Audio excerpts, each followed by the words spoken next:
আজ আমি আপনাদের বলবো এক নৈষ্ঠিক ব্রহ্মচারীর গল্প। ভিডিওটি ভালো লাগলে লাইক, কমেন্ট ও শেয়ার করতে ভুলবেন না। আর চ্যানেলে নতুন হয়ে থাকলে চ্যানেলটিকে সাবস্ক্রাইব করে আমার পাশে থাকবেন, কারণ এ ধরনের কন্টেন্ট তৈরির ক্ষেত্রে আপনাদের সহযোগিতা একান্তই কাম্য। তাহলে চলুন শুরু করা যাক। প্রথমে আমাদের বুঝতে হবে যে এই নৈষ্ঠিক ব্রহ্মচারী বলতে ঠিক কী বোঝায়। নৈষ্ঠিক ব্রহ্মচারী বলতে আমরা তাকে বুঝি যার ব্রহ্মচর্যের প্রতি নিষ্ঠা জন্মেছে, অর্থাৎ যিনি সারা জীবন নিষ্ঠা সহকারে ব্রহ্মচর্য ব্রত পালন করেন, তাকেই বলা হয় নৈষ্ঠিক ব্রহ্মচারী। একবার দেবর্ষি নারদ তার বিমান ঢেকি করে রওনা হলেন ব্রহ্মলোকের উদ্দেশ্যে।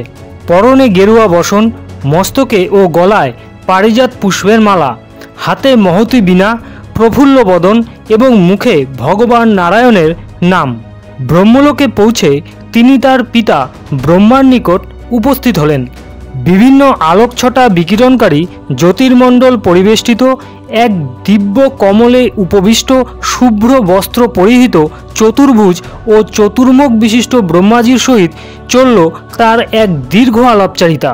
দেবর্ষি নারদ তার পিতা ব্রহ্মদেবকে জিজ্ঞেস করলেন যে এই ত্রিভুবনে নৈষ্ঠিক ব্রহ্মচারী কে। নারদমুনি আশা করেছিলেন যে ব্রহ্মাজি হয়তো তার নাম নেবেন, কারণ তিনি সদা ব্রহ্মচারী, নারী সংসর্গ থেকে থাকেন শতক্রোশ দূরে এবং সর্বদা ভগবান নারায়ণের গুণকীর্তন করেন। কিন্তু ব্রহ্মাজির উত্তর শুনে নারদমুনির বিস্ময়ের সীমা রইল না। ব্রহ্মাজি বললেন, পৃথিবীর গোকুল নামক স্থানে এক বিরাট পুরুষের আবির্ভাব ঘটেছে, যিনি গোকুল ও বৃন্দাবনে লীলা করছেন। তিনি হলেন এই ত্রিভুবনের প্রকৃত নৈষ্ঠিক ব্রহ্মচারী, তার নাম শ্রীকৃষ্ণ। এই কথা শুনে নারদমুনি হাসিতে ফেটে পড়লেন। বললেন, যে সর্বদা গোপীদের সাথে গান গায়, নাচে, রাসলীলা করে, সে কিনা নৈষ্ঠিক ব্রহ্মচারী? ব্রহ্মাজি বললেন, নারদ, তুমি কি মনে করো যে যারা তোমার মতো নারায়ণের নাম জপ করেন, ব্রহ্মচর্য পালন করেন, যে ঋষিগণ দীর্ঘ আত্মত্যাগে লিপ্ত হন, দীর্ঘ ধ্যানে লিপ্ত হন, নারী সঙ্গ ত্যাগ করেন, পাহাড় কিংবা ঝোপঝাড়ে বাস করেন, নিত্য উপবাস করেন, কেবলমাত্র তারাই ব্রহ্মচারী?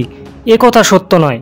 হে নারদ, তুমি পৃথিবীতে যাও, সেখানে গিয়ে তুমি শ্রীকৃষ্ণকে জিজ্ঞেস করবে যে নিত্য উপবাসীকে, আর ঋষি দুর্বাসাকে জিজ্ঞেস করবে যে নৈষ্ঠিক ব্রহ্মচারীকে। তাহলেই তুমি তোমার প্রশ্নের সদুত্তর পেয়ে যাবে। নারদ বললেন, ঋষি দুর্বাসা, তিনি তো অত্যন্ত ক্রোধী, খিদে সহ্য করতে পারেন না, সারা দিনে 3-4 বার করে খান আর নির্বিচারে অভিশাপ দিয়ে বেড়ান। তাকে তো কোনো কিছু জিজ্ঞেস করাই ভয়ের ব্যাপার। ব্রহ্মাজি বললেন, তোমার ভয়ের কোনো কারণ নেই। তুমি দুর্বাসার কাছে গিয়ে তার উপবাসের প্রশংসা করবে, তাহলেই দেখবে তিনি প্রসন্ন হয়ে তোমার সব প্রশ্নের উত্তর দেবেন। ব্রহ্মাজির কাছ থেকে অভয়বাণী পেয়ে নারদমুনি অত্যন্ত কৌতূহলী হয়ে পৃথিবীর উদ্দেশ্যে রওনা দিলেন। পৃথিবীতে এসে তিনি প্রথমে গোকুলে গেলেন শ্রীকৃষ্ণের সাথে দেখা করতে। কিন্তু একই কাণ্ড, গোকুলে তিনি প্রতিটি ঘরেই একজন করে শ্রীকৃষ্ণকে দেখতে পেলেন। এদের মধ্যে কে যে আসল শ্রীকৃষ্ণ এবং কার সাথেই বা তিনি সাক্ষাৎ করবেন, তা কিছুই বুঝে উঠতে পারলেন না। ক্রমশই রাত হয়ে এলো, তাই দেবর্ষি একটি গাছতলায় আশ্রয় নিলেন এবং শ্রীকৃষ্ণের জন্য অপেক্ষা করতে লাগলেন এবং মনে মনে ভাবতে লাগলেন, আমি তো তাকে খুঁজে পেলাম না, তাই তিনিই আমাকে খুঁজে নেবেন। ভোরবেলা শ্রীকৃষ্ণ নারদমুনির সামনে এসে দাঁড়ালেন। মস্তকে ময়ূরপুচ্ছ, পরনে পীত বস্ত্র, হাতে বংশী, গাত্রবর্ণ যেন বর্ষাকালীন আকাশে জমাটবদ্ধ কালো মেঘের ন্যায়, তবে কোনো এক অজানা কারণে খুবই চিন্তিত। নারদমুনি জিজ্ঞেস করলেন, হে বাসুদেব শ্রীকৃষ্ণ, আমি আপনার সাথে দেখা করতে এসেছি, কিন্তু আপনাকে এত চিন্তিত দেখাচ্ছে কেন? শ্রীকৃষ্ণ বললেন, ঋষি দুর্বাসা আজ একটু অতিরিক্ত খেয়ে ফেলেছে, তাই আমার পেটটা ব্যথা করছে। নারদমুনি তো একথা শুনে অবাক। একজন খেলে আরেকজনের পেট কিভাবে ব্যথা করে হে? শ্রীকৃষ্ণ খুব সহজেই নারদমুনির মনের কথা বুঝতে পারলেন। তিনি বললেন, দেবর্ষি, ঋষি দুর্বাসা নিজের জন্য কিছুই খান না। খাবার আগে ও পরে তিনি একটি কথা উচ্চারণ করেন, শ্রীকৃষ্ণ অর্পণম। এর ফলে তিনি যা খান তা সব আমার কাছেই এসে পৌঁছয়। এমনকি তিনি যে বাতাস শ্বাসরূপে গ্রহণ করেন তাও তিনি আমাকেই উৎসর্গ করেন। তিনি নিত্য উপবাসী। তার এই বৈরাগ্যই তাকে তার ক্রোধের কুফল থেকে রক্ষা করে। তিনি তার সব কিছুই আমাকে উৎসর্গ করেন এবং এক স্বর্গীয় জীবনযাপন করেন। নারদ মুনি বুঝতে পারলেন যে কোনো কিছু ঈশ্বরকে নিবেদন করলে তা কতটা উচ্চ মর্যাদা প্রাপ্ত হয়। নারদ মুনি শ্রীকৃষ্ণকে প্রণাম করে ঋষি দুর্বাসার সাথে দেখা করবার জন্য প্রস্থান করলেন। জটাজুটোধারী বিশাল বপবিশিষ্ট ঋষি দুর্বাসা তখন তার নিত্যকর্মে ব্যস্ত ছিলেন। নারদ মুনিকে দেখে তিনি তাকে সশ্রদ্ধ আপ্যায়ন করলেন। ব্রহ্মাজির কথা মতো দেবর্ষি ঋষি দুর্বাসার উপবাসের ভূয়সী প্রশংসা করলেন। তার প্রশংসা শুনে ঋষি দুর্বাসা অত্যন্ত খুশি হলেন। ঋষি অত্যন্ত নম্রতার সহিত জিজ্ঞেস করলেন, হে দেবর্ষি, আপনার আগমনের কারণ ব্যক্ত করুন। তখন দেবর্ষি পিতার সাথে তার কথোপকথনের আংশিক বর্ণনা করে ঋষিকে জিজ্ঞেস করলেন, হে ঋষি দুর্বাসা, আমাকে বলুন তো এই ত্রিভুবনে প্রকৃত নৈষ্ঠিক ব্রহ্মচারীকে? ঋষি দুর্বাসা বললেন, এই ত্রিভুবনে একমাত্র নৈষ্ঠিক ব্রহ্মচারী হলেন শ্রীকৃষ্ণ, আর এ বিষয়ে কোনো সন্দেহ নেই। একটু বিদ্রূপের ভঙ্গিতেই নারদমুনি জিজ্ঞেস করলেন, কেন? ঋষি দুর্বাসা বললেন, যিনি নারী সংসর্গ ত্যাগ করে ব্রহ্মচর্য পালন করেন তিনি কোনো নারীর সংস্পর্শে আসলে তার ব্রহ্মচর্য নষ্ট হওয়ার সম্ভাবনা থাকে, কিন্তু যিনি নারীদের মাঝে বাস করেও কোনোরূপ কামনার কবলে পড়েন না তিনি বাস্তবে একজন বৈরাগ্য ব্রহ্মচারী।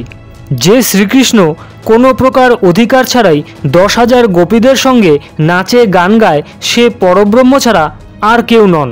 তিনি লিঙ্গ নির্বিশেষে সমস্ত গোপ গোপী গাভীদের সমান চোখে দেখেন।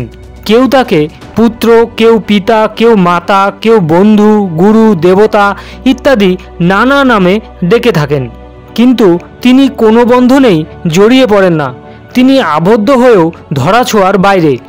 মন, কথা ও কর্মে তার কোনো প্রকার আকাঙ্ক্ষা নেই। সকল প্রকার কামনার ঊর্ধ্বে তিনি বাস করেন। এই সব কোনো কিছুই তাকে স্পর্শ করতে পারে না, যদিও তিনি সকলের ভালোবাসার পাত্র। পদ্মফুলের ওপর এক ফোঁটা জলের মতো তিনি থাকেন। তাই ত্রিভুবনে একমাত্র শ্রীকৃষ্ণই প্রকৃত নৈষ্ঠিক ব্রহ্মচারী। ঋষি দুর্বাসা বললেন, হে দেবর্ষি, এই গোপীগণ কেউই সাধারণ মনুষ্য নয়। জন্ম জন্মান্তরের তপস্যার ফলেই তাদের এই স্থান প্রাপ্ত হয়েছে। ত্রেতা যুগে ভগবান নারায়ণ শ্রী রামচন্দ্র রূপে অবতার নেন এবং পিতৃ প্রতিশ্রুতি রক্ষার্থে বনবাসে গমন করেন।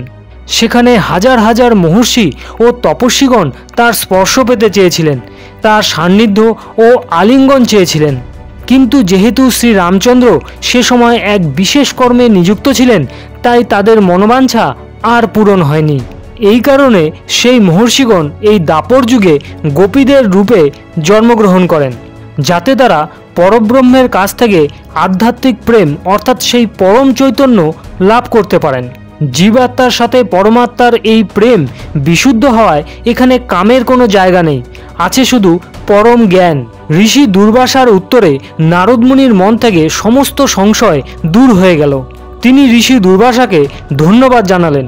ঋষি দুর্বাসা বললেন, কৃষ্ণর্পণম। দেবর্ষি নারদ ঋষির কাছ থেকে বিদায় নিয়ে ব্রহ্মলোকে তার পিতার কাছে ফিরে এলেন এবং তার মার্গদর্শনের জন্য ব্রহ্মদেবকে ধন্যবাদ জানালেন। কথায় আছে, রতনে রতন চেনে। তেমনি পরবর্তীকালে পিতামহ ভীষ্ম, যিনি আজীবন ব্রহ্মচর্য ব্রত পালন করেছিলেন, তিনি সর্বসমক্ষে দাঁড়িয়ে সাক্ষী দিয়েছিলেন যে শ্রীকৃষ্ণ একজন প্রকৃত ব্রহ্মচারী। একবার রাসযজ্ঞে শিশুপাল শ্রীকৃষ্ণকে নানা রকম কুবাক্য প্রয়োগ করে অপমান করছিলেন। তখন সর্বসমক্ষে পিতামহ ভীষ্ম দাঁড়িয়ে বলেন, আমি একজন ব্রহ্মচারী, কিন্তু শ্রীকৃষ্ণ সবচেয়ে বড় ব্রহ্মচারী। নিজের ব্রহ্মচর্য রক্ষা করবার জন্য আমি নারী সংসর্গ পরিহার করেছি। যুবতী নারীদের মাঝে থাকলে হয়তো আমি নিজেকে বাঁচাতে পারতাম না, কিন্তু শ্রীকৃষ্ণ এত নারীদের মাঝে থেকেও অল্প বয়সী তরুণ হয়েও নিষ্ঠা সহকারে ব্রহ্মচর্য রক্ষা করে চলেছেন। তাই আমার মতে তিনিই হলেন সর্বশ্রেষ্ঠ ব্রহ্মচারী। আজ এ পর্যন্তই। আবার ফিরে আসব অন্য কোনো গল্প নিয়ে। ততক্ষণ সঙ্গে থাকুন আর দেখতে থাকুন গল্প পুরাণ।